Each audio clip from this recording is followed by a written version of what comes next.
ఒకసారి ఊహించుకోండి, ఒక చిన్న పక్షి తనకంటే ఎంతో పెద్దదైన అత్యంత క్రూరమైన శత్రువును కేవలం తన తెలివితేటలతో మట్టికరిపిస్తే వినడానికి భలే ఆసక్తికరంగా ఉంది కదూ. అవును, ఈరోజు మనం చెప్పుకోపోయే ఈ అద్భుతమైన జానపద కథ సరిగ్గా అలాంటిదే. తరతరాలుగా చెప్పుకునే ఒక గొప్ప వ్యూహం, కాకుల అద్భుత విజయం గురించిన కథ ఇది. రండి ఈ కథలోకి వెళ్దాం. అసలు ఆకారం చిన్నలైనా అంత బలవంతులను ఎలా ఓడించగలరు? మన ప్రాచీన పెద్ద బాలశిక్షలో ఒక అద్భుతమైన మాట ఉంది. అల్పుడైనా సరే సరైన అదను చూసి దెబ్బ కొడితే కొండంత బలవంతుడైనా కూలిపోవాల్సిందే అని.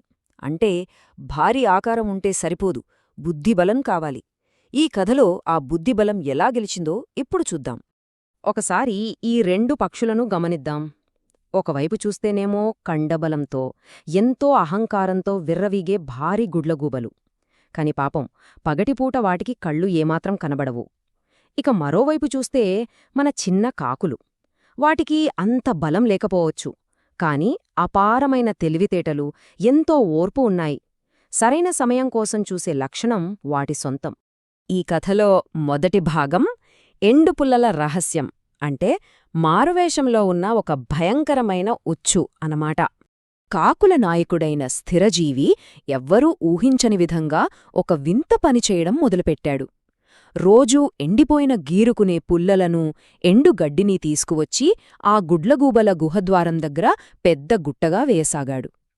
రోజులు గడిచే కొద్దీ ఆ కుప్పాల పెరిగిపోతూనే ఉంది. అది చూసి గుడ్లగూబల రాజుకు కాస్త అనుమానం వచ్చి, "ఏమిటిది స్థిరజీవి, ఎందుకిలా రోజు పుల్లలు తెచ్చి మా గుమ్మ ముందు వేస్తున్నావు?" అని గద్దించే అడిగాడు. ఆ ప్రశ్నకు స్థిరజీవి ఎంతో వినయంగా నటిస్తూ, "మహారాజా, రాత్రిపూట మీకు చలివేయకుండా ఉండటానికి ఈ గుహను వెచ్చగా చేస్తున్నాను ప్రభూ" అని ఎంతో నమ్మకంగా ఒక అబద్ధం చెప్పాడు. ఆ అహంకారి గుడ్లగూబలు కూడా, "ఓహో, వీడు మనకు సేవ చేస్తున్నాడన్నమాట" అని గుడ్డిగా నమ్మేశాయి. పాపం ఆ ఎండుపుల్లల కుప్పే తమ పాలిట మృత్యుపాశం కాబోతోందని ఆ రాక్షస పక్షులకు ఏమాత్రం అర్థం కాలేదు. ఇక రెండవ భాగం మధ్యాహ్నపు వ్యూహం, సూర్యుడినే తమ ఆయుధంగా వాడుకోవటం. ఇక్కడ మనం ఒక విషయం గుర్తుంచుకోవాలి. గుడ్లగూబలకు రాత్రిపూట మాత్రమే మహాబలం. పగటిపూట ఆ ప్రకాశవంతమైన సూర్యకాంతిలో వాటికి ఏమీ కనిపించదు. సరిగ్గా ఈ ప్రకృతి సిద్ధమైన బలహీనతని స్థిరజీవి తన అస్త్రంగా మలుచుకున్నాడు.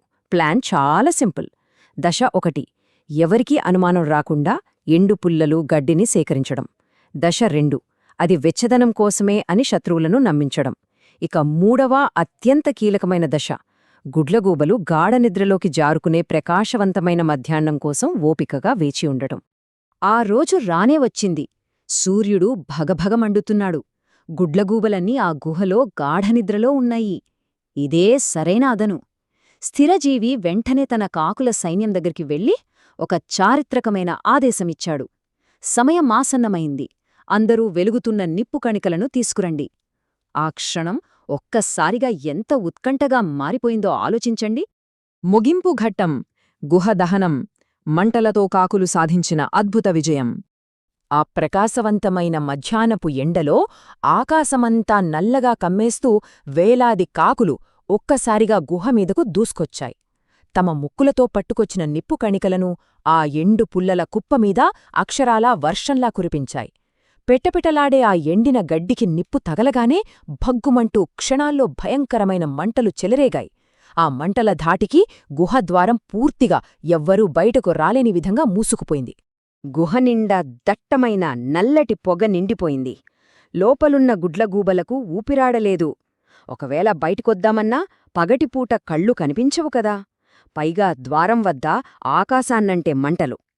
ఇక చేసేది ఏమీ లేక అహంకారపూరితమైన ఆ గుడ్లగూబలన్నీ ఆ మంటల్లోనే చిక్కుకుపోయాయి. అలా కాకులరాజు మేఘవర్ణుడు తన సైన్యంతో కలిసి ఒక్క దెబ్బతో అతిపెద్ద శత్రువును అంతం చేశాడు. ఇక నమ్మకం మీద ఒక శాశ్వత పాఠం, గుడ్డి నమ్మకం తెచ్చే ఘోరమైన ప్రమాదం. స్థిరజీవి కేవలం బయట ఉండి వ్యూహం పన్నలేదు. ఏకంగా తన ప్రాణాలకు తెగించి శత్రువుల మధ్యనే ఉంటూ తన జాతిని రక్షించాడు. ఈ అద్భుతమైన కథ మనకు నేర్పే గొప్ప నీతి ఏమిటంటే, శత్రువును ఎప్పుడూ గుడ్డిగా నమ్మకూడదు. అతిగా నమ్మితే అది ఖచ్చితంగా మన వినాశనానికే దారితీస్తుంది. ఆ గుడ్లగూబలు తమ కండబలాన్ని చూసుకుని విర్రవీగి ఎదుటివారిని గుడ్డిగా నమ్మి చివరికి ప్రాణాలే కోల్పోయాయి. ఇదంతా చూశాక మనకనిపించేది ఒకటే, ఓపికతో వేసే తెలివైన వ్యూహం ముందు కేవల కండబలం ఎప్పటికైనా గెలవగలదా? ఖచ్చితంగా గెలవలేదు కదూ. మేధస్సుకు, సహనానికి ఉన్న శక్తి ముందు ఎంతటి శత్రువైనా తలొంచాల్సిందే. అదండీ విషయం. ఎప్పుడైనా సరే అప్రమత్తంగా ఉంటూ ఎంతో ఆలోచించి అడుగువెయ్యాలన్నదే ఈ కథ మనకు నేర్పుతున్న అసలైన పాఠం.